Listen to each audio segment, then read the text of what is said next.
Boa tarde a todas e todos. Bem-vindos ao nosso último bloco de apresentação de resumos expandidos do último dia do Diálogos Inteligência Artificial.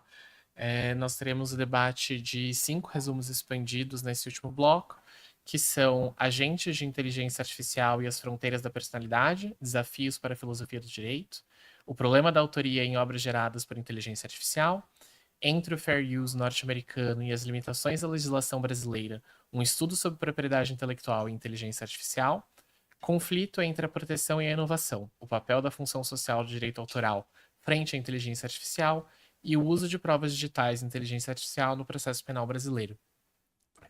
Aqui conosco, tanto presencialmente quanto online, estão os autores e também 3 debatedores que vão fazer comentários às apresentações. A Núbia Regina Ventura, o João Pedro Nazaré Busoni e o Arthur Pilão Ramos. Então, feita essa introdução, eu vou chamar a nossa primeira autora para fazer a exposição dela.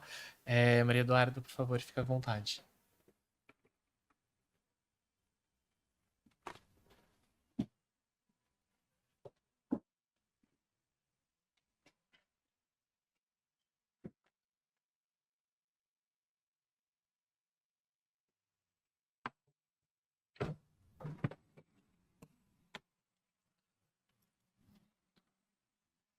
Boa tarde, eu sou Maria Eduarda, mais conhecida como Duda mesmo, tá tudo bem? E eu sou advogada, trabalho na Casnar Leonardos, na equipe de contencioso, e tô agora finalizando um LLM em Berkeley sobre Law and Tech e regulações de AI. E essa, na realidade, essa pesquisa ela vem de uma inquietação minha mesmo de ter visto tanto em casos que às vezes eventualmente a gente comenta no escritório ou casos que vão saindo na mídia. E eu tenho uma paixão muito grande, principalmente por direitos autorais, então para mim é sempre muito interessante discutir essa questão da autoria, apesar daqui eu abordar também algumas questões de patentes ou de modelos de utilidade, porque na prática essas discussões estão indo mais ou menos para o mesmo lado, que são restrições legais, né? Então, basicamente, esse problema da autoria, como eu coloco, ele vem desse rápido desenvolvimento tecnológico e o fato de que a legislação ela nunca está adaptada para grandes mudanças tão rápido assim. E a nossa legislação de direitos autorais, né, de 98, nossa legislação de propriedade industrial é de 96. Nessa época não se pensava nessa possibilidade, não, o legislador não chegou a debater isso. E apesar de agora a gente ter alguns projetos de lei no Congresso sendo discutidos, não é exatamente rápido e não é exatamente ainda uma discussão muito madura no que eu vejo de opções legais que a gente tem. E esse dilema ele não é só brasileiro. A gente tem uma série de outras jurisdições que têm essa mesma questão. Nos Estados Unidos tem sido uma coisa muito, muito falada por ser o lugar onde foram desenvolvidos a maioria desses sistemas. Acho que todo mundo, ou quase todo mundo, acompanha os casos de eventuais infrações de propriedade intelectual no treinamento de IAs, mas a minha discussão aqui, na realidade, ela é mais do output. Então, essa criação, que seja uma invenção, que seja uma obra, um texto, uma imagem, quem é o autor dessa obra? Quem é o responsável ou que pode ser responsabilizado no caso de uma invenção por algum problema que der nessa invenção, que essa invenção fizer alguma coisa? Quem é o autor? Quem pode ter os direitos? Quem pode eventualmente licenciar essa obra ou essa patente ou essa criação nova? Ou se isso vai direto para domínio público. Então, essa é uma questão muito ainda discutida, mas sem nenhuma resposta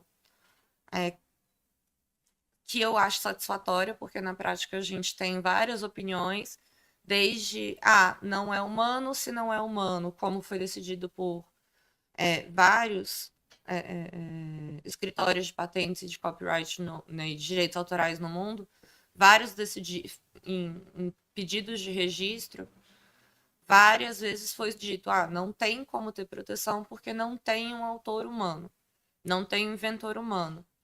Beleza, mas isso vai significar o que exatamente? Esse material ele já entra automaticamente em domínio público? Como você lida com eventual falta de incentivo para desenvolver obras ou invenções a partir de IA, sabendo que esse seu trabalho, seja você o desenvolvedor da IA, porque tem essa outra discussão, quem seria o titular? O desenvolvedor da IA ou a pessoa que fez o prompt, que fez ali o usuário?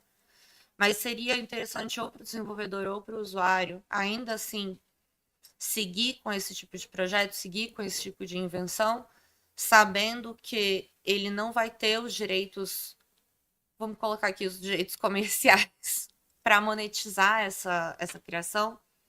Então, desde 2018, na realidade, as pessoas falam como se inteligência artificial generativa fosse algo muito, muito novo, mas não é.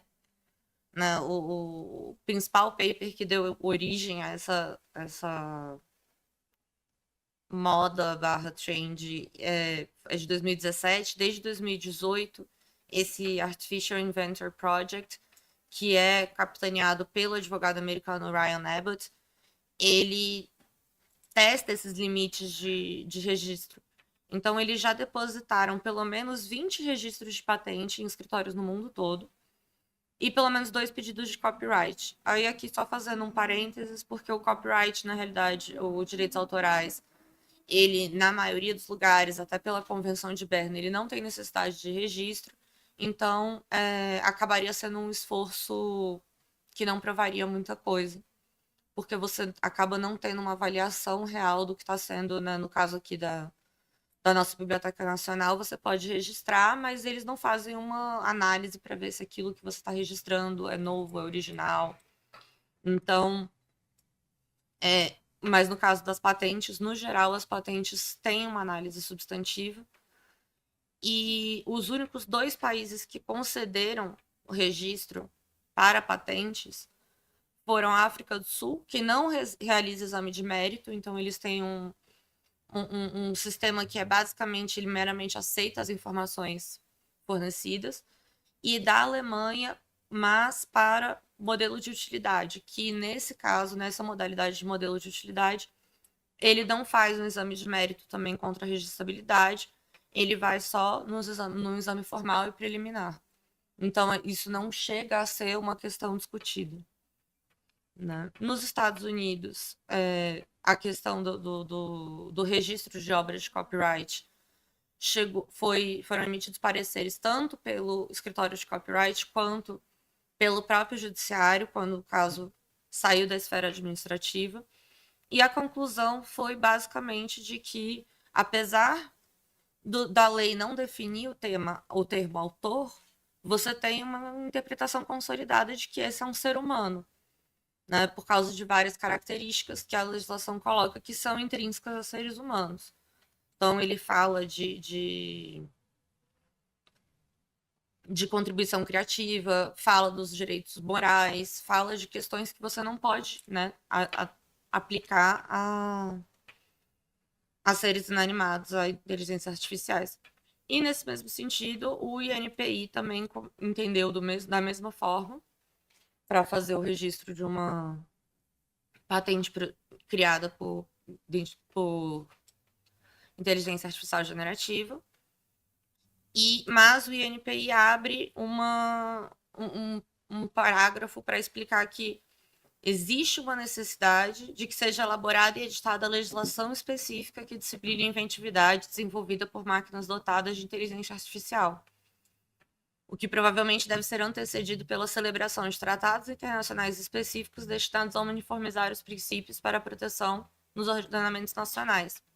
E aí a gente tem a questão, tudo bem, mas anda devagar. E nesse meio tempo a gente tem várias discussões que acabam envolvendo esse uso da tecnologia, porque as pessoas e os desenvolvedores não vão parar o que eles estão fazendo para esperar a legislação acompanhar. E aí eu trago um caso que eu achei bem interessante, que eu vi várias pessoas comentando também, né, no meu ciclo de convivência, que é o caso do ECAD no estado de Santa Catarina. Então, você tem um parque que resolveu usar obras criadas por inteligência artificial para não ter que pagar a contribuição ao ECAD. Quando chegou entraram com uma ação judicial pedindo para serem isentos daquela contribuição, e acabou que o mérito ainda não foi julgado, mas a liminar foi proferida falando que não, que eles não teriam direito, a princípio, né, liminarmente, à isenção do ECAD, porque a ausência de um autor humano identificável não implica por si só a inexistência de direitos autorais e de obrigações decorrentes. E acaba que a impressão que eu tenho é que o magistrado ele se equivoca um pouco também ao falar como ela é treinada por obras preexistentes protegidas, pode configurar violação aos direitos dos titulares originários do output. Beleza, concordo que pode, mas você não pode partir do princípio de que uma obra é uma infração de direitos autorais. Você não pode presumir a infração, a violação, a ilegalidade. Então, assim, a gente ainda vai ter muita discussão em relação a isso. Estão sendo discutidas muitas questões do input, mas eu tenho uma preocupação muito grande com essa questão do output e de quais são as consequências dessa falta de autoria e dessa falta de previsão legal no momento, né? Para como tratar esse tipo de criação. Acho que é isso. Muito obrigada.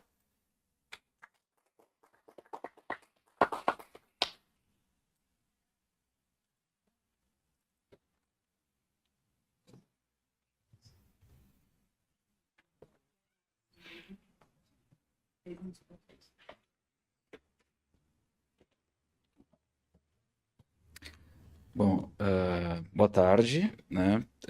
No primeiro momento, parabéns pela exposição, achei bem elucidativa sobre, assim, como você tratou certas questões aqui relacionadas à temática dos direitos autorais e à inteligência artificial.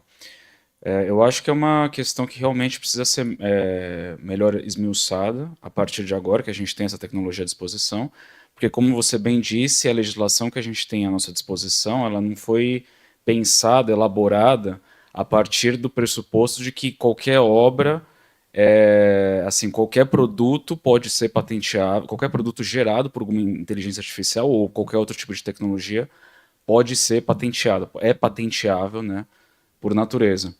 Então, sim, é uma questão que realmente a gente precisa pensar um pouco melhor como a gente vai lidar com isso no futuro, até porque o estado da tecnologia que a gente se encontra hoje ele não vai ficar do jeito que está, provavelmente vai evoluir ainda mais, e esse tipo de problema, esse tipo de temática vai aparecer com mais força, né, no futuro, acredito eu, e realmente as legislações, né, os ordenamentos jurídicos, melhor dizendo, eles precisam lidar de uma maneira, lidar com essa questão de uma maneira talvez um pouco distinta do que eles vinham lidando até agora, porque justamente estavam partindo do pressuposto de que qualquer produto, qualquer criação deriva necessariamente do espírito humano, deriva necessariamente, vamos dizer assim, é uma obra do espírito humano. E agora que a gente está vendo o resultado da inteligência artificial, a gente está vendo que talvez esse tipo de pressuposto, esse tipo de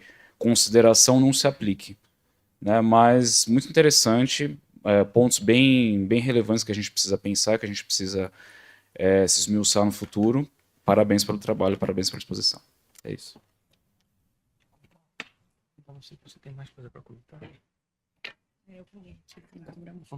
Oi, Duda, parabéns. Parabéns pela escolha do tema, pela apresentação. Eu vou ler porque eu falo muito, tá? E o pessoal fica bravo. Tô brincando. Ó, eu acho que o tema é urgente, tá? No seu resumo, você conseguiu trazer muitas informações, casos muito legais, muito interessantes. Trabalhou bem, né, com a dificuldade inerente ao tema. Eu aprendi muito em termos de informação. A escrita é bem fluida, é bem gostosa de ler, assim. No recorte, agora sugestões, tá? Eu senti duas coisas distintas, embora correlatas. Eu não sou super dessa temática, mas assim, só por uma questão até metodológica, eu senti. poderiam ser aprofundadas, separadas ou explicadas. Uma é a dificuldade de atribuição de autoria, tá? E a dificuldade de máquina, autor, quem é, isso é a autoria, e a legislação aplicável, no caso, né? E a outra é sobre o sistema de registro de patentes em si de cada país, porque existem critérios que não têm necessariamente a ver com a autoria.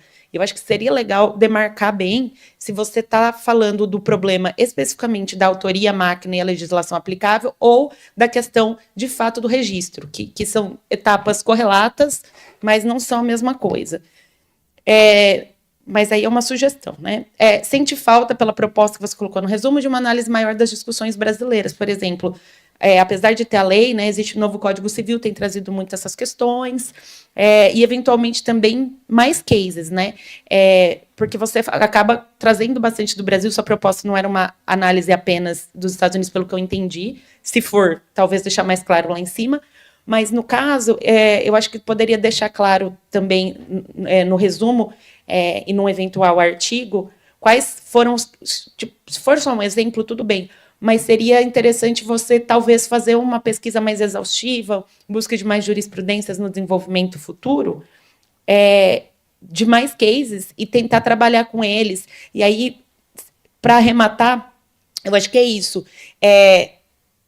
São informações muito legais que você já colocou. Eu acho que eu só tentaria organizar o desenvolvimento desse artigo, se ele ainda não estiver pronto, num sentido de problematização científica. Então, o que você vai fazer com esse apanhado muito interessante que você já tem? Você vai querer comparar as diferenças e semelhanças? Se for o caso, de quais países você vai olhar, né? Porque você vai colocando, mas talvez seria legal, olha, eu fiz uma pesquisa comparativa entre Estados Unidos e Brasil, ou não, por exemplo, se não for uma pesquisa comparativa.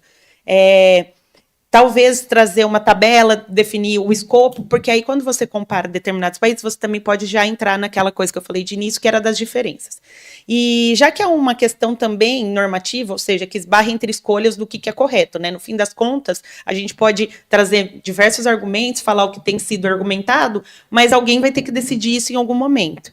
E eu acho que você pode explorar, talvez, no fim do seu artigo, uma perspectiva sua, né, sem aquele eu que a gente finge que não pode, mas uma proposição do que você entende ser os perigos, os riscos, os desafios desse tema de uma forma sua mesmo, assim, ó, tipo, então acho que a autoria é perigosa se for para IA, não é? Por que seria bom, ruim? É bom para quem? É bom para o mercado? É bom para a pessoa? Que você até trouxe na sua exposição, e talvez você já tenha desenvolvido esses argumentos, mas seria legal colocar no resumo também, porque é como se fosse uma conclusão da sua ideia, tá bom? Acho que eu como sempre, falei demais mesmo lendo, mas respeito ao seu trabalho e ao meu tempo aqui, tá bom? Bom, de minha parte, pelo bem do nosso cronograma, eu vou me abster de traçar os comentários, só queria, portanto, dar meus parabéns, gostei bastante do artigo, e, enfim, acho que podemos dar sequência.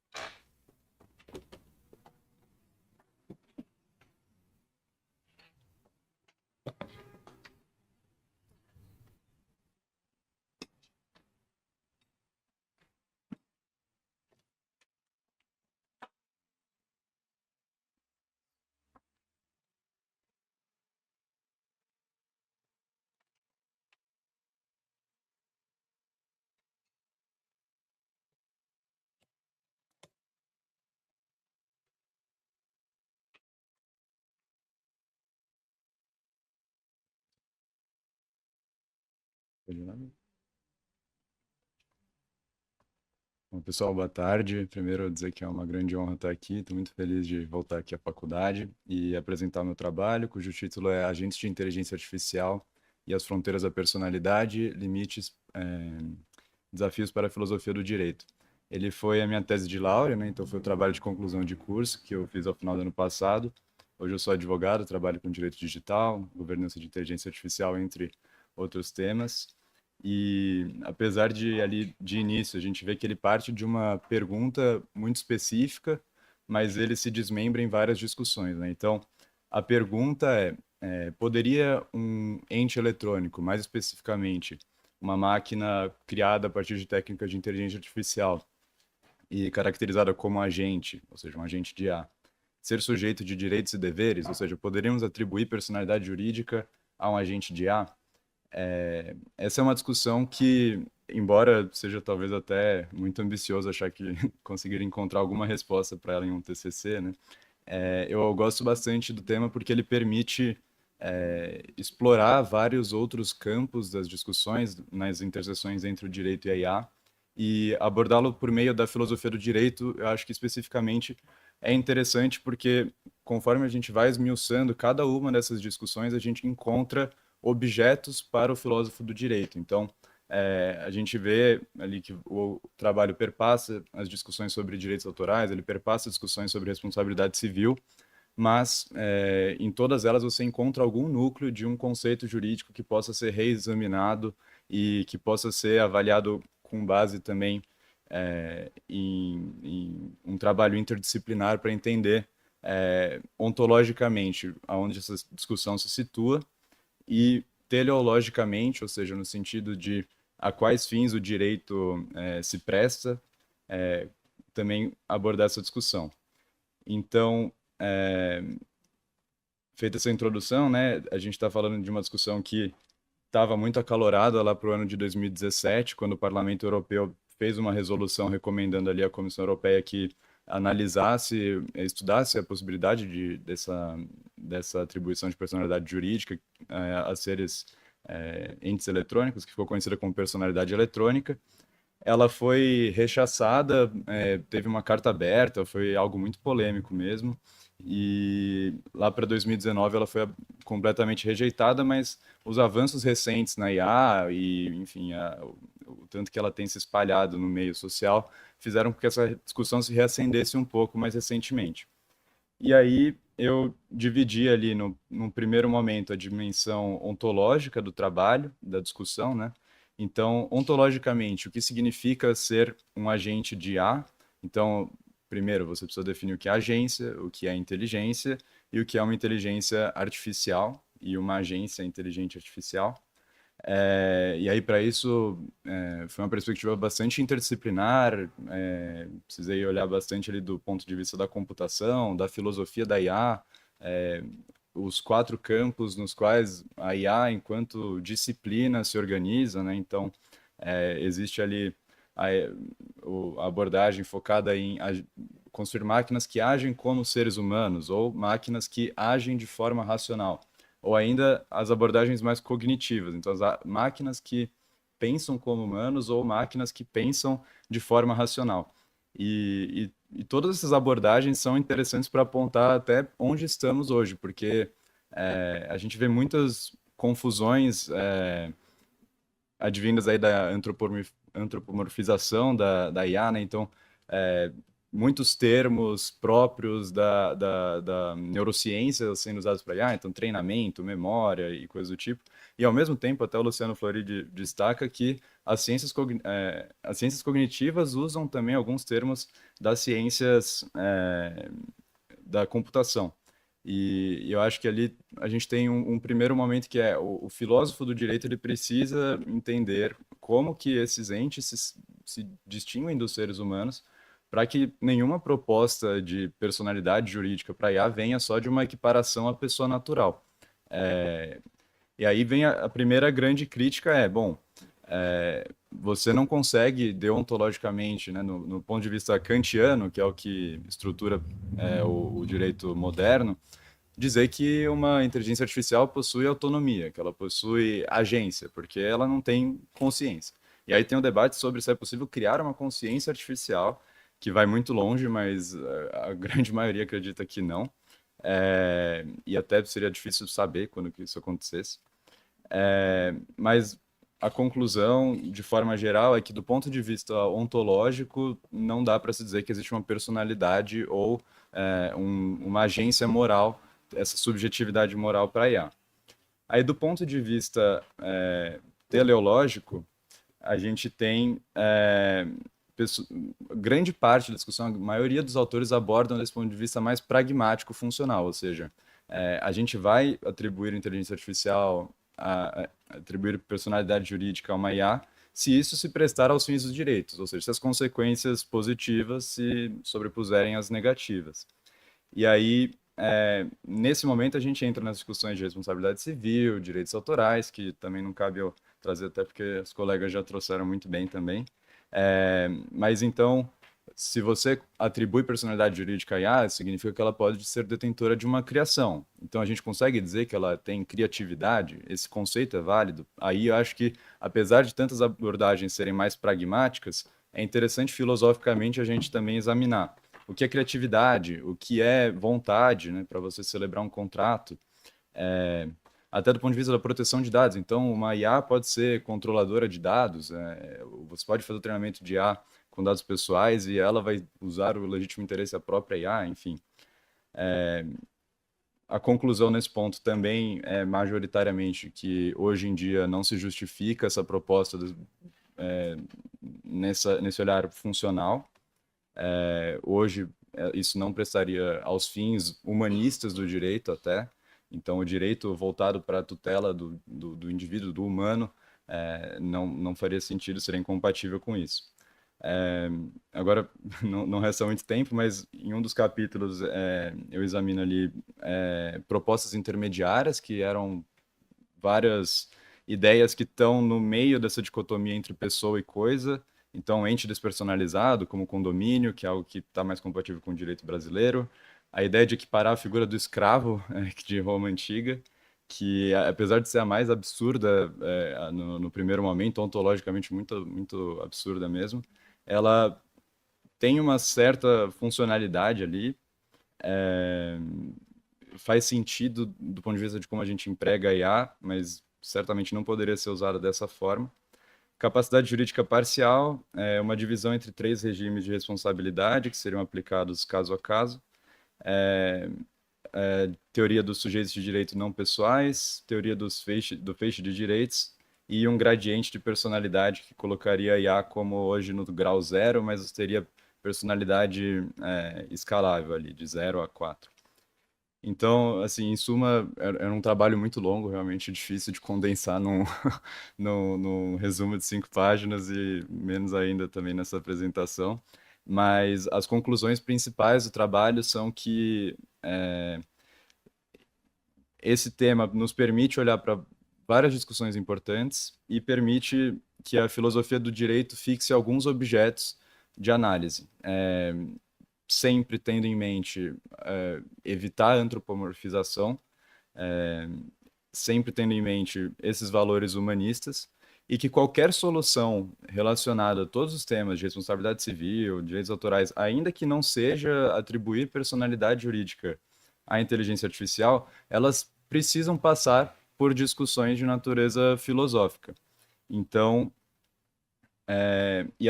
essas discussões precisam ser feitas também com um olhar interdisciplinar. Então, eu acho que ele acaba sendo mais um ensaio aí a como a filosofia do direito pode contribuir para debates relacionados ao direito e à inteligência artificial, entender os impactos dela, entender onde ela se situa hoje e olhando para o futuro também, o que ela precisaria desenvolver para mudar o seu caráter jurídico. Bom, é isso.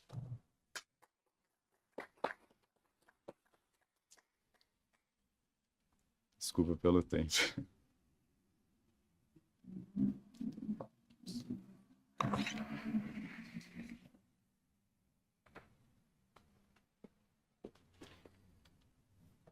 Bom, mais uma vez, parabéns, né? Parabéns pelo trabalho. Muito interessante esse tópico, bastante inovador, eu acho. E eu tenho que falar uma coisa, essas comparações que você faz, né, ao longo da sua exposição, eu acho que são extremamente pertinentes, extremamente pertinentes. A própria ideia de se atribuir personalidade jurídica a uma IA é uma coisa que realmente é para ser debatida também. Seria interessante, uma sugestão minha, talvez você traçar um paralelo histórico com o próprio surgimento da personalidade jurídica para corporações, para empresas, porque elas são ficções jurídicas também. Ainda que sejam compostas por pessoas e tudo mais, no fundo, a personalidade jurídica de empresas, corporações, associações, de modo geral, não passa de uma ficção. Então, não seria, assim, uma primeira vez que isso acontece na nossa história, né? Não seria a primeira vez que você atribui personalidade jurídica a um ente fictício, né? E nesse caso nem é tão fictício, porque existe mesmo a IA, né?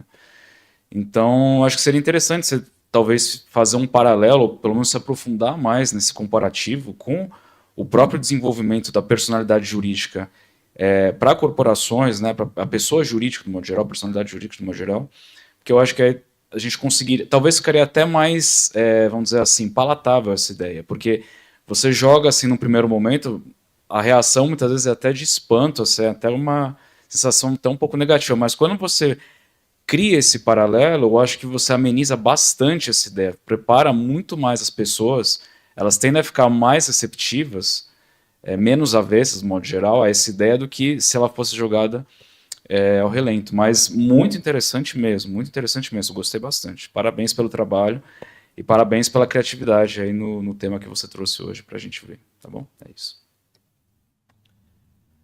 Boa tarde, Matheus. Primeiramente, também, mais uma vez, dar os parabéns pelo trabalho. O próprio resumo, mas também a apresentação já demonstra a maturidade que esse trabalho já alcançou ao longo do tempo. É algo já bastante desenvolvido e com poucas lacunas, inclusive, para a gente tecer comentários adicionais. Está tudo bastante bem fechado e bem trabalhado. Mas eu gostei bastante, particularmente, da conclusão que você chega ao enfatizar que a emergência desses sistemas, ou talvez agentes, de IA demanda não apenas uma revisão mais criteriosa das categorias éticas e jurídicas com quais trabalhamos atualmente e que já são consolidadas, mas também que essa revisão deve ser conduzida com bastante cautela e com bastante rigor, inclusive trabalhando historicamente com a construção dessa noção ao longo do tempo, por exemplo, como entes personalizados a pessoas jurídicas mesmo de empresas propriamente ditas. Mas algo interessante também que tem um professor meu que sempre dizia, o Guilherme Madeira, que agora virou recentemente professor aqui da casa, é que o direito pode muita coisa, mas ele não pode tudo. E o professor Juliano Maranhão também sempre falava que quando a dogmática jurídica não é capaz de apresentar uma solução adequada a um problema específico, é aí que entram as matérias que o professor Técio caracterizava como zetéticas, e entre elas a filosofia que você escolhe como mais adequada e com certa justificativa. Então, enfim, é só para novamente dar os parabéns pelo trabalho e, enfim.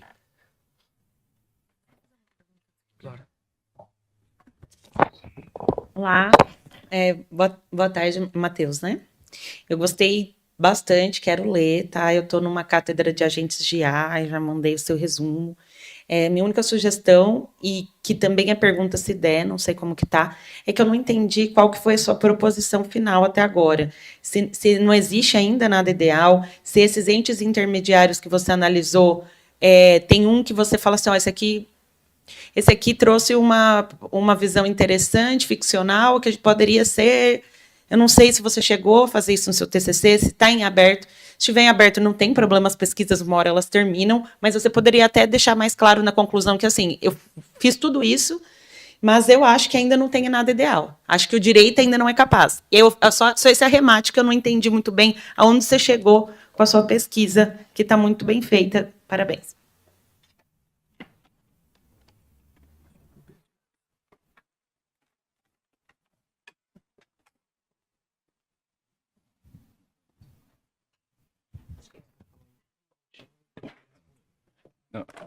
Falar bem rapidinho, então. Não, sobre o ponto da teoria da ficção e da realidade, acho que foi algo que eu acabei me embolando aqui, eu não falei, mas ele era o capítulo 3 do trabalho. Ele realmente foi algo mais curto e eu acho interessante se eu for manter essa pesquisa um pouco mais à frente, acho que eu posso trabalhar até mais profundamente esse capítulo. E agradeço a sugestão. E a conclusão era que hoje realmente não há justificativa para essa personalidade jurídica, personalidade eletrônica sobre nenhuma das duas dimensões, nem ontológica nem teleológica. Essa discussão é a conclusão principal, mas a segunda conclusão é mais apontando ali para o futuro do debate. Então, conforme esses entes eletrônicos evoluírem, para onde a gente deve olhar, quais conceitos devem ser reexaminados e assim por diante. Então, é mais uma fixação do objeto.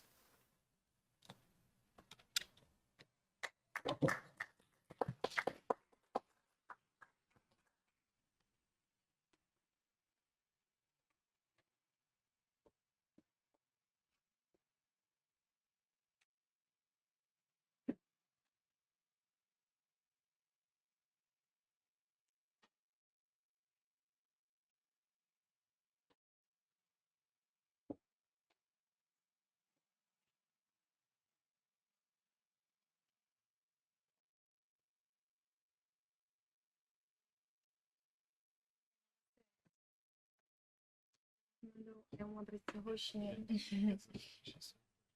Essa. É.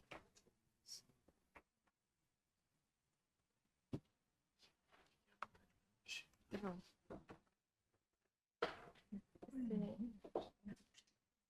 Dá pra puxar aqui pra ela ver também?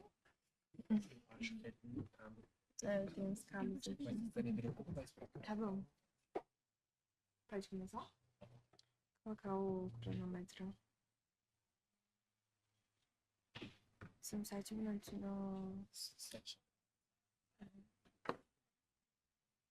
Olá, pessoal. Boa tarde. Eu sou a Natália. Eu sou graduada em Direito na Mackenzie e estou apresentando esse trabalho com minha colega Milena. Boa tarde, eu também sou graduanda da Universidade Presbiteriana Mackenzie, ainda no 6º semestre. E só uma ressalva aqui que essa pesquisa está em estado inicial, então sugestões são bem-vindas também nos comentários. Hoje a gente vai falar um pouco sobre o Fair Use norte-americano e as limitações da legislação brasileira. Dentro dos diálogos entre inteligência artificial, a gente escolheu falar sobre direitos autorais. E também outra ressalva é que, diante do debate de direitos autorais e IA, a gente reconhece que existe também um debate de quem é o autor, né? Mas no nosso caso, a gente vai falar sobre as obras que são usadas para treinar os sistemas de inteligência artificial. A gente partiu do pressuposto que a IA generativa utiliza a técnica de mineração de textos e dados para treinar os modelos, envolvendo também obras protegidas por direitos autorais. Isso desafia os modelos tradicionais de proteção autoral e está gerando litígios internacionais entre direitos autorais e esse treinamento. E alguns ordenamentos jurídicos, como os Estados Unidos, oferecem essas exceções e flexibilidades por meio da doutrina do Fair Use. E a gente comparou com o Brasil, que possui uma legislação mais restritiva por ter um rol taxativo de exceções. Então, o que a gente se pergunta é como conciliar essa inovação com a proteção autoral em um contexto normativo que está pouco adaptado a essas novas realidades.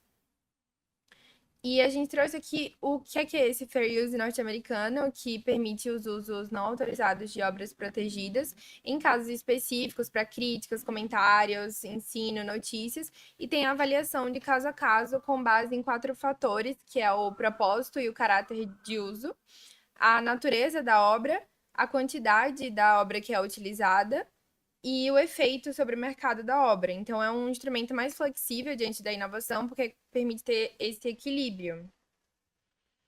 E a gente trouxe o caso da Anthropic, que é a criadora do sistema de IA Cloud, que autores processaram a Anthropic por violar direitos autorais, né? A alegação era violação de direitos autorais e a ação sustentava que a Anthropic teria usado vários livros digitalizados para treinar os modelos de linguagem sem autorização dos titulares. E parte desses livros eles foram obtidos de forma lícita, né? Foram comprados, licenciados, e outras partes vieram de repositórios que foram considerados pirateados. Então, sobre a decisão, né, desse caso, primeiro, sobre o propósito e caráter do uso, que é das etapas do Fair Use, o uso foi considerado transformativo, porque não tinha intenção de substituir a leitura dos livros, mas extrair esses padrões linguísticos para os outputs da IA, para os usuários da IA da cloud.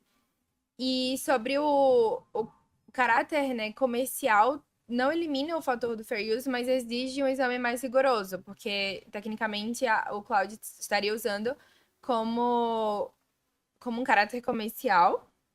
A natureza da obra, que muitas obras eram criativas, que isso geralmente pesa contra o Fair Use, mas o uso foi considerado funcional e técnico e não foi estético. Então, isso também amenizou esse fator. E a quantidade utilizada, mesmo que a Anthropic tivesse utilizado as obras mais na sua totalidade, mas o uso foi considerado transformativo, porque tudo que era ali não saía o livro inteiro nos outputs, por exemplo. E o efeito no mercado vem muito também desse caráter transformativo, porque o modelo da cloud não distribuiria os textos, mas apenas geraria respostas diferentes, né? Então, quem quisesse comprar o livro, quisesse ler a totalidade do livro, ainda teria que comprar esse livro. Então, foi considerado que esse efeito no mercado não teve uma prova que realmente seria prejudicial. Então, a conclusão é que os livros que foram adquiridos legalmente foram considerados fair use, e os livros que foram adquiridos de forma ilegal, pirateada, são considerados ilegais, né, para não colocar tudo no guarda-chuva desse fair use. E esse precedente foi importante também porque explicitou que esse treinamento de IA, ele pode ser admitido como fair use, dependendo também do caso, mas que também, quando é obtido, né, de forma ilegal, não vai entrar todos esses precedentes. E eu trouxe também aqui um mapa, não sei se dá pra ver, que tem vários processos que estão acontecendo nos Estados Unidos, que já entre empresas de IA, sobre copyright também em relação ao treinamento de modelos. E agora eu vou passar para minha colega. Bom, vai cair. No Brasil, a Lei de Direitos Autorais ela tem essa função social de proteger a criatividade contra os abusos e equilibrar os interesses econômicos e culturais, e para isso traz um rol de exceções. Isso significa que a mineração de textos e dados tem uma flexibilidade menor no Brasil do que em sistemas que são baseados em fair use. E no contexto atual brasileiro, existe esse impasse entre a proteção de direitos autorais e a circulação de conhecimento em ambientes tecnológicos, principalmente com a IA generativa. Pode passar. Esse é o mapa mundial de processos de copyright contra empresas de IA, onde a gente consegue observar um caso relevante no Brasil. Pode passar. Então, no Brasil, a Folha de São Paulo moveu uma ação contra a OpenAI, que é responsável pelo ChatGPT, alegando que a empresa utilizava de forma indevida suas reportagens para treinamento dos modelos de IA e para divulgação de conteúdo sem a devida autorização, sem a remuneração. Então, o juiz, nesse caso, decretou segredo de justiça por envolver dados sensíveis e indeferiu a tutela de urgência, mas esse caso ainda está em andamento, esperando instruções probatórias. Então, a gente percebe que esse caso não envolve só o direito autoral, mas também concorrência desleal, sigilo de informações. E isso mostra, no nosso estudo, que a lei de direito autoral brasileira ela tem lacunas, porque a rigidez das exceções acaba dificultando as soluções rápidas para casos relacionados com o IA. Então, fazendo uma comparação internacional, a gente percebe que enquanto países como Estados Unidos, Japão, Singapura trazem mais flexibilidade para essas exceções, o Brasil ainda permanece com essa restrição, e isso pode acabar impactando na inovação, na competitividade de empresas nacionais.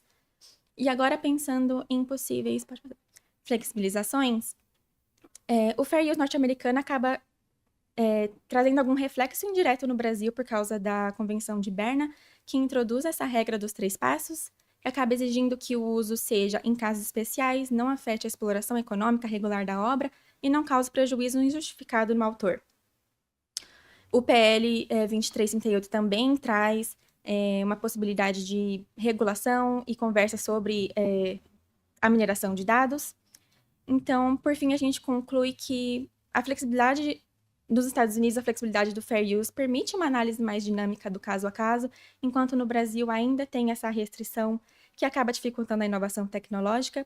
Então, nesse cenário, é importante a gente refletir sobre possíveis reformas ou flexibilizações que dialoguem melhor com a proteção de direitos autorais, observando as demandas trazidas por novas tecnologias e pela inteligência artificial. Muito obrigada.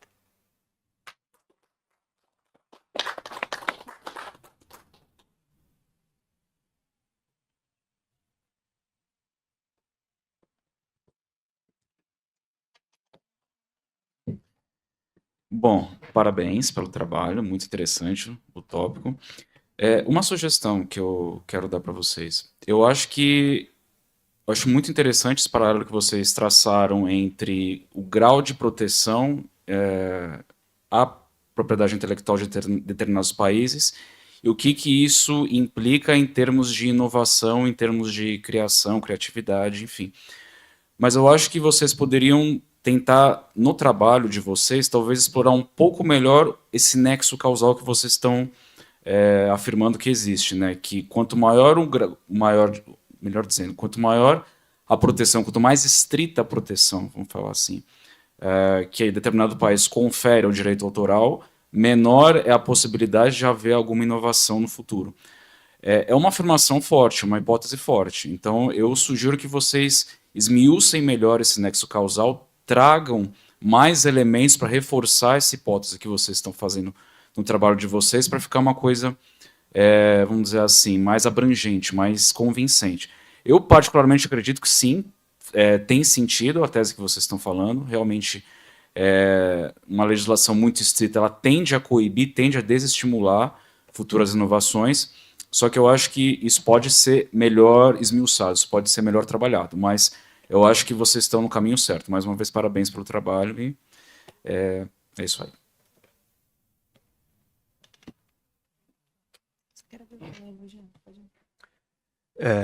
Bom, acho que indo na linha também do outro avaliador, eu dou meus parabéns pelo trabalho.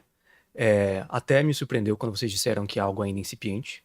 Tive a impressão, lendo o resumo, que já era algo mais bem trabalhado e desenvolvido.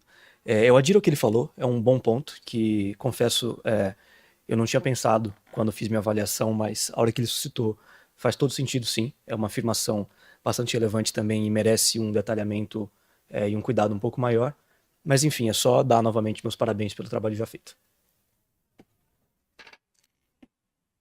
Olá, boa tarde. Parabéns pela apresentação. Achei até que a apresentação foi além do que está no resumo, então talvez vocês ou já foram além, ou o resumo às vezes não foi tão fiel a tudo que vocês já conseguiram fazer, sendo que o resumo está ótimo.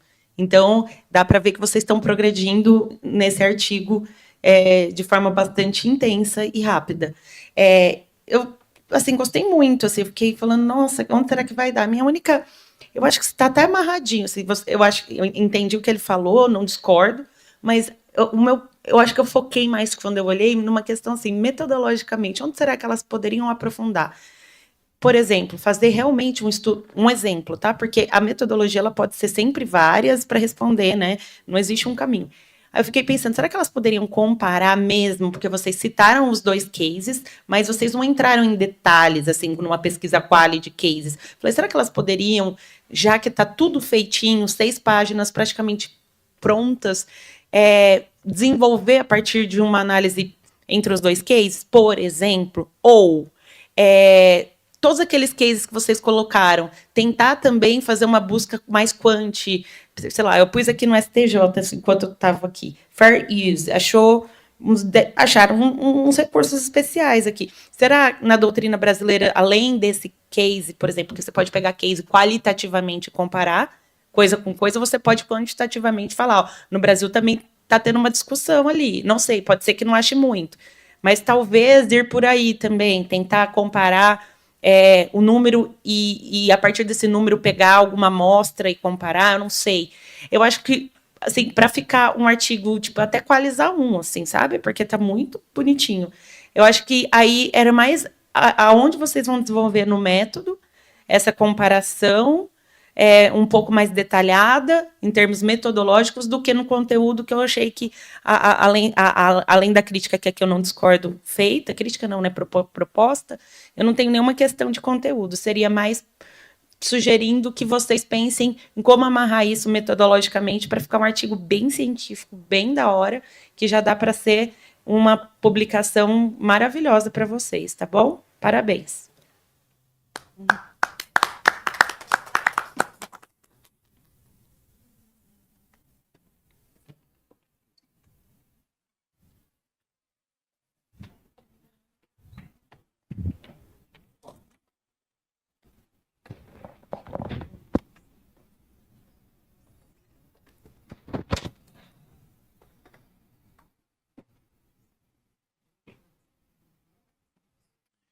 Elô, tudo bem?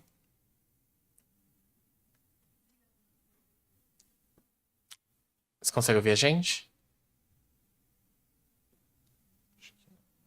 Elô, você consegue ouvir a gente? Consigo. Perfeito. Quando você estiver pronto, pode iniciar. Se tiver apresentação e quiser compartilhar, fica à vontade. Certo. Já posso começar? Sim. Boa tarde, gente. Primeiramente, eu queria agradecer a oportunidade de estar falando um pouco mais sobre a minha pesquisa. Me chamo Marcela Silva Martins, sou mestrando em Direitos Humanos pelo Programa de Pós-Graduação em Direito pela Universidade Tiradentes. Sou graduado em Direito pela Universidade Federal de Sergipe, e eu já venho pesquisando sobre a temática de Direito Autoral e Inteligência Artificial há um certo tempo. O meu trabalho de conclusão de curso, meu TCC, também foi sobre a temática, só que um viés um pouco diferente. Né? Hoje, a minha linha de pesquisa, além do direito autoral e inteligência artificial, está voltada muito mais para um aspecto ético, que é estritamente sobre o processo de diluição criativa humano causado por uso de inteligência artificial. Então, basicamente, os danos correlatos a isso. E a partir dessas indagações e no processo de toda a pesquisa, tive a oportunidade de estar podendo fazer um resumo e publicar e submeter para avaliação. E encontrei um recorte que me agradou. Eu acho que uma discussão, alguns dos colegas trouxeram discussões muito calorosas sobre o tema, mas eu acabei indo para um lado um pouco diferente. Né? E o título do trabalho é Conflito entre a Proteção e a Inovação, o papel da função social do direito autoral frente à inteligência artificial. Nesse contexto, o direito autoral ele é regulamentado pela Lei 9.610 de 1998 e pela Constituição Federal, que protege as criações intelectuais, garantindo os direitos patrimoniais, morais e a sua função social. Né? Cada um deles tem uma característica específica. Né? Os direitos patrimoniais eles estão relacionados, obviamente, com o aspecto econômico, morais com a questão da paternidade da obra, e a função social, especificamente com a difusão da cultura, da ciência e da informação, e também da tecnologia. É importante lembrar esse aspecto. Então, o direito autoral, ele tem uma característica muito única. E quando a gente conflita esse direito com a inteligência artificial, surgem diversos desafios, como quem são os autores dessas obras produzidas por IA e como lidar com o uso de obras protegidas em treinamento de algoritmos. Isso gera uma tensão entre a proteção dos direitos autorais e a promoção da inovação tecnológica e social. A partir daí, surge o recorte temático do resumo, que é como a função social do direito autoral frente às novas tecnologias de inteligência artificial podem garantir um equilíbrio entre a proteção das produções autorais e, ao mesmo tempo, permitir o avanço tecnológico e a inovação. Né? A partir disso, o trabalho ele traz um contexto que esmiuça, ainda que de forma introdutória, essa característica sui generis do direito autoral, né, o aspecto patrimonial, moral e a sua função social. E aí traz especificamente o contexto da função social, que ela surge com o copyright britânico e ainda a perspectiva francesa relacionada ao iluminismo, que tem essa influência de não restrição da proteção individual do autor, para que as obras elas atendam um interesse coletivo, legitimando a existência de um domínio público após a vigência desses direitos.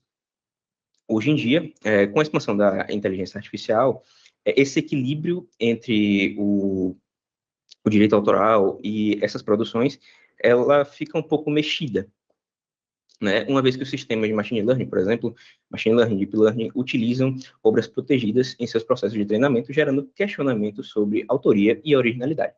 Nesse contexto, uma das propostas que foi dada pela um dos objetivos específicos foi analisar o domínio público como um mecanismo que pudesse fornecer uma alternativa viável para a regulamentação.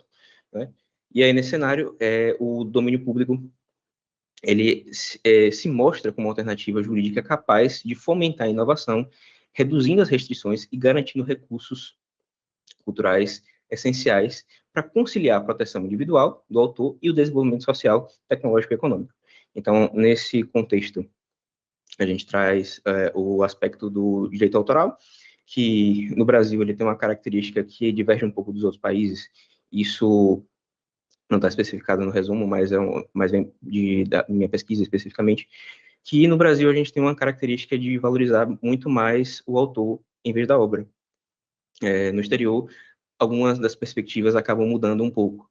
Alguns países, por exemplo, o próprio Estados Unidos, o copyright americano, ele tem um aspecto de valorizar muito mais a garantia da obra em vez do autor. Inclusive, um dos autores que traz isso é Pierre Levy. Ele traz em Cybercultura um exemplo que é muito simples. Ele, nessa modernização, com novas tecnologias, tem características muito específicas. Então, é muito mais fácil uma obra ter uma visibilidade muito maior do que um autor. Isso corrobora muito com o ponto da questão da função social do direito autoral, que é a difusão da tecnologia. Pierre Levy, ele traz um exemplo que é um exemplo clássico, que muitos de nós conhecemos obras grandiosas, como a Torre Eiffel, o Cristo Redentor, e dificilmente conhecemos os autores por trás dela, que idealizaram, sejam os arquitetos, sejam os engenheiros, enfim. Isso é um exemplo que ele traz em Cybercultura, que a gente pode, um livro do final dos anos 90, que a gente pode trazer para a nossa realidade hoje em dia. Então, a partir disso, a conclusão que eu pude tirar do trabalho é que o direito autoral e a inteligência artificial exige uma reafirmação da função social do direito autoral, assegurando tanto a tutela moral e patrimonial do autor, quanto o interesse coletivo, né? Nesse aspecto, a pesquisa ela busca trazer um equilíbrio, e esse equilíbrio ele pode ser identificado no aspecto do domínio público. Acho que é isso.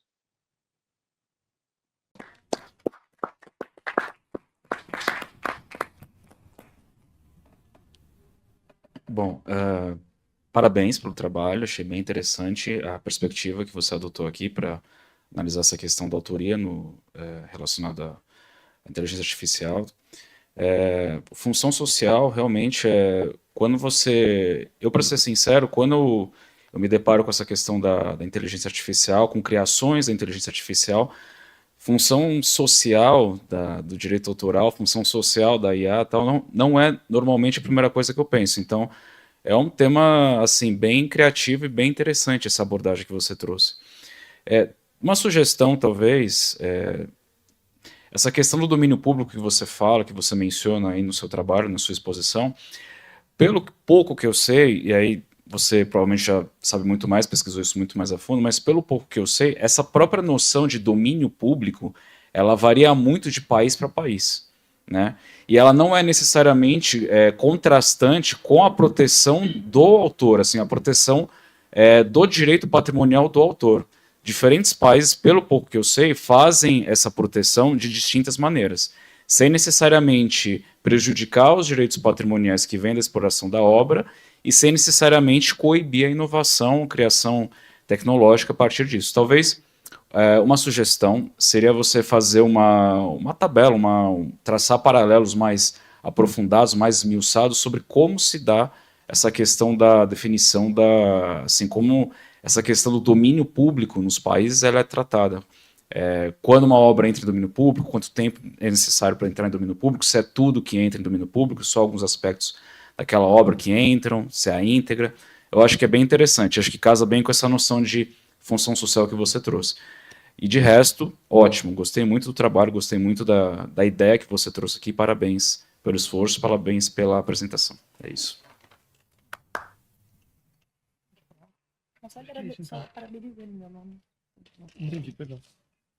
Eu só queria parabenizar pelo trabalho. Novamente, então, parabéns pelo trabalho. Só tenho um comentário bastante breve, na verdade, que é, na verdade, mais relacionado à formatação das referências do que qualquer coisa. Porque o aspecto material do texto está impecável, acho que os elogios são adequados para todos nós aqui da banca de avaliação.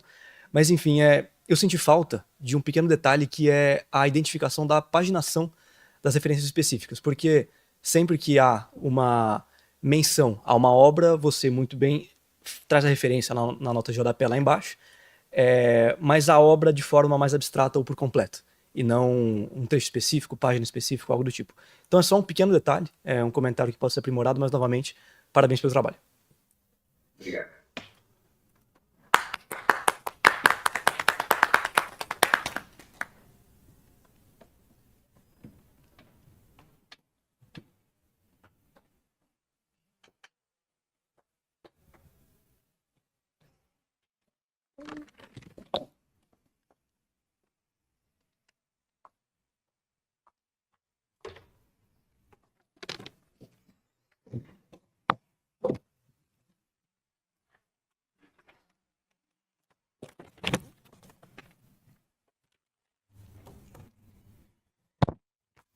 Bom, boa tarde. Meu nome é Marina. Eu vou apresentar o último resumo expandido aqui do Diálogos, então eu vou tentar ser o mais breve possível, né? Porque como é o último.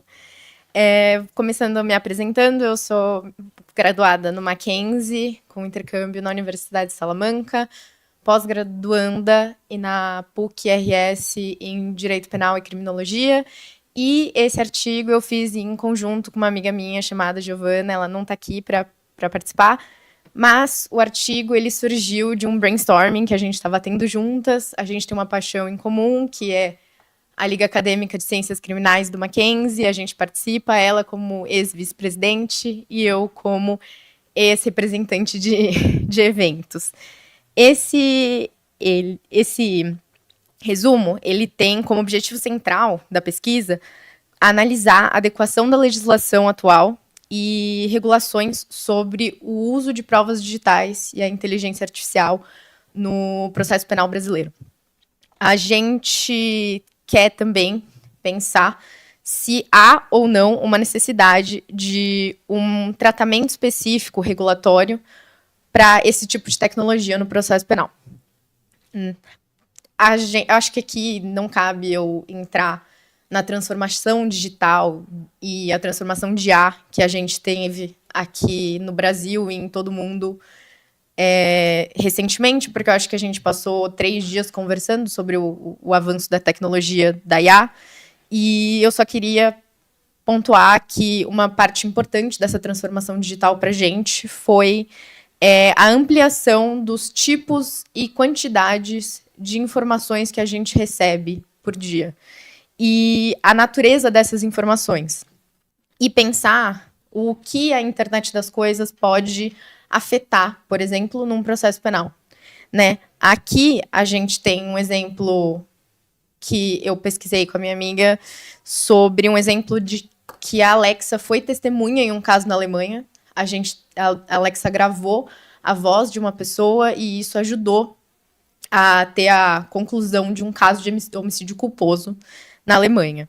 Então, até onde a gente consegue adequar esse tipo de tecnologia no processo penal e aqui no processo penal brasileiro?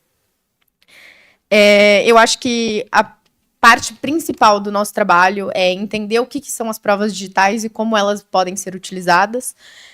No PL, um PL polêmico, mas o PL 4939 de 2020, no artigo 4º, a gente tem uma definição de prova digital, que a prova digital é toda a informação com valor probatório que é armazenada ou transmitida por meio eletrônico. E pode ser desde um e-mail até dados geolocalizadores ou infos de dispositivo da internet das coisas. A gente teve hoje mais cedo um painel com o professor João Lordello, e ele deu bastante informação sobre isso. Ele até falou de um caso que se chama Caso Jones, nos Estados Unidos, que a geolocalização foi muito importante para a conclusão do caso, mas até que ponto isso não é sem autorização, isso não foi uma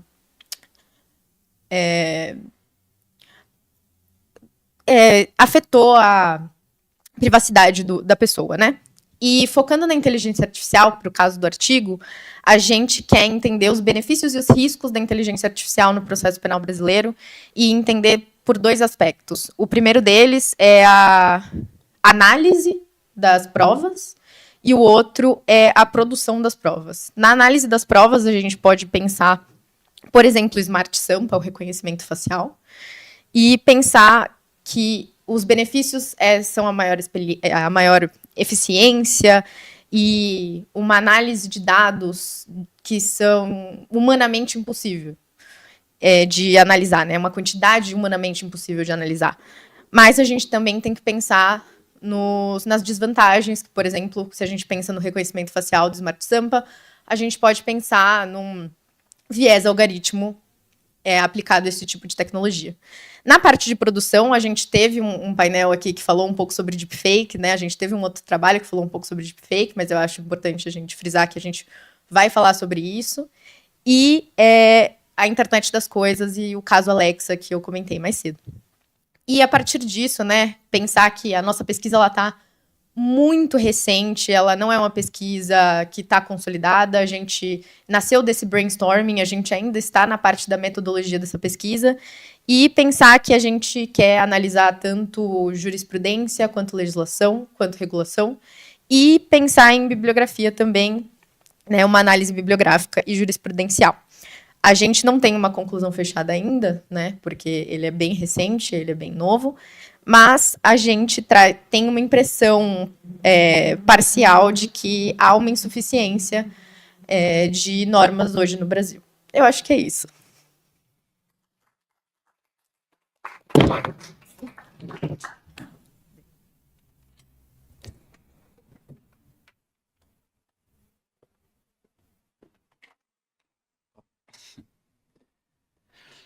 Bom, tema bem polêmico, né?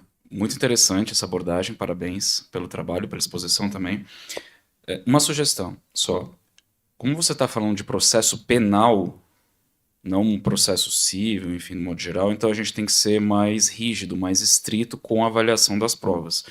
Eu acho que uma questão que a gente tem que tratar, assim, fundamentalmente em qualquer trabalho que envolva IA e processo penal, é como isso se relaciona com o princípio do livre convencimento motivado do magistrado. Porque em questões penais ele tem que ser aplicado muito mais restritivamente do que, por exemplo, um processo civil. Certo? E você falou do caso da Alexa, né, do homicídio culposo, acho que na Alemanha, se não me engano, né? Isso, na Alemanha. Eu não deixei de pensar que, por exemplo, essas inteligências artificiais, do jeito que elas foram estruturadas hoje, eu sei que existem muitos problemas que eles chamam de delírio, a máquina delirar. Ela criar coisas que não existem, não correspondem com a realidade. Sabendo que esse tipo de ocorrência pode surgir com o uso da inteligência artificial, como é que a gente consegue compatibilizar o uso da IA com o processo penal?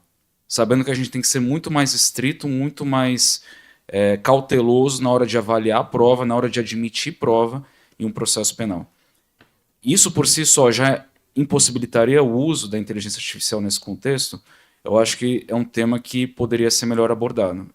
E até interessante e acho que urgente, né? Porque se isso virar vamos dizer assim, uma prática comum no futuro, isso pode até ter um impacto em relação às garantias das pessoas, direitos fundamentais e garantias, né? Então acho que é um tema muito interessante, muito urgente, bastante pertinente você ter trazido essa discussão aqui para a gente. Mais uma vez, parabéns pelo trabalho, parabéns pela exposição. É isso.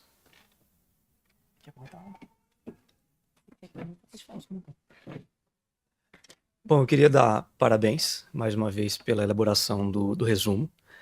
O panorama inicial que dá gênese a toda essa questão que você trabalha, ele é bem estruturado, ele destaca principalmente esse aumento da geração de dados e da capacidade de tratamento desses dados a partir de ferramentas algorítmicas, em especial de IA, e é de fato um trabalho bastante, não só promissor, mas ousado.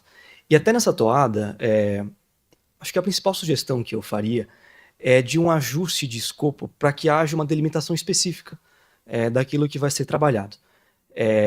Porque o resumo menciona diferentes facetas da introdução de IA e de novas tecnologias como um todo ao processo penal, especificamente quanto às provas digitais, mais uma maior coesão interna do trabalho e também um alinhamento dos tópicos em torno de um só problema de pesquisa, ao invés de tratar de forma mais breve de uma miríade de pequenos temas, digamos, poderia dar um aprofundamento maior ao trabalho e um potencial de maior contribuição a esse tema que é tão urgente.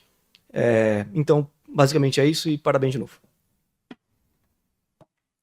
Para finalizar, então, quero parabenizar a exposição, aqui o envio do artigo. Eu não poderia falar melhor que o nosso amigo aqui, mas eu concordo com tudo que foi falado, na verdade, e eu só endossaria, inclusive, essa questão do processo penal, não só nesse ponto. Eu acho assim, a partir do momento que você delimitar, e aqui eu estou respeitando que vocês ainda estão estão nessa fase de delimitação, e isso é muito legal, né? De você já expor isso e tentar, ouvindo as outras pessoas e a sua a colega autora, entender onde que isso vai. Isso é bem bacana. Mas a partir do momento que vocês decidirem, eu acho que falou de processo penal, a gente tem que voltar um pouco na dogmática mesmo. Se vai falar de cases, entrar lá nos processos específicos, porque quando a gente está falando de processo, os fatos importam, né? Não adianta só falar da abstração. Então, eu não sei qual que vai ser o escopo específico que que vocês vão pegar a partir de tudo isso que vocês já estão, sabe assim, eu costumo escrever assim, tá?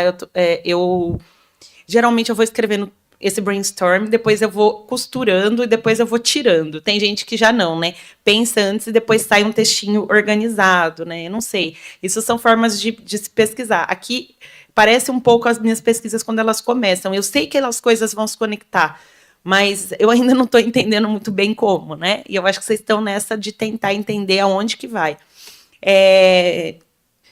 Se for focar, por exemplo, em provas realmente, que é o título e tal, tem que falar da cadeia de custódia, tem que falar de casos que já existem sobre provas criminais, sabe? Tem bastante casos, sim, no Brasil. Eu não saberia dizer que eu não sou da área, mas específica penal, mas nos congressos, assim, isso existe.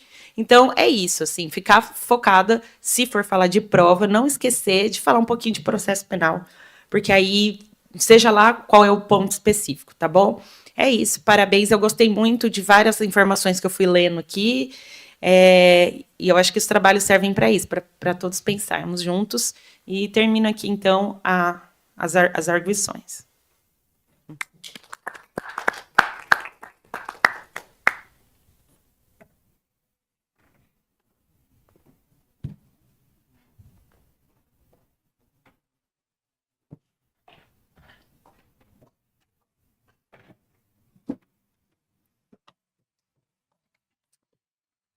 Bom, acho que com a última apresentação e encerramento da última arguição, declaro encerrados os diálogos, o segundo seminário de diálogos em inteligência artificial, nosso terceiro e último dia. Muito obrigado a todos que tanto presencialmente quanto online nos acompanharam. Tchau, tchau.